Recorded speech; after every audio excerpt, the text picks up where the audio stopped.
बार क्या होता है, बर्ड की आवाज हो रही है, चर्पिंग हो रही है, कोई बीट हो रही है, किसी को थपथपा रहे हैं, या कोई पत्तियों की आवाज हो रही है, तो हम सबको एक ही साउंड कहते हैं कि ये पत्तियों का साउंड आ रहा है ये। तो ऐसा नहीं करना है, कई बार ये साउंड डिफरेंट टाइप के होते हैं और सबके अलग अलग नाम होते हैं ना।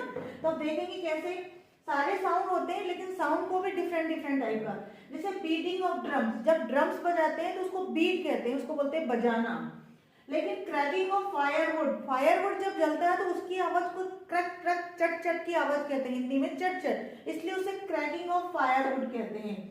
क्लैंकिंग ऑफ चेयर्स, क्लैंकिंग ऑफ चेयर्स मतलब चेन्स, क्लैंकिंग ऑफ चेन्स, चेन्स मतलब होता है जो आयरन की जो रॉड होती है तो छन छन छन छन आवाज आती है ना, चेन की आवाज आती है, तो उसमें खन खन की आवाज आती है, वो उसको कहते हैं क्लैंकिंग। लेकिन डीन ऑफ क्राउड, क्राउड में क्या होता है, बहुत ज्यादा, इतना ज्यादा शोर हो जाता है कि हमें समझ में नहीं आता, किसी की आवाज सुनाई नहीं आता, उसको हम डीन कहते हैं।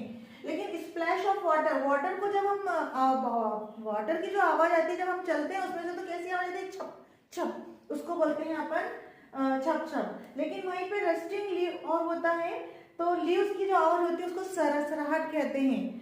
और jingling, jingling of coins, coins की आवाज को हम सरसराहट भी कहते हैं। क्लियर?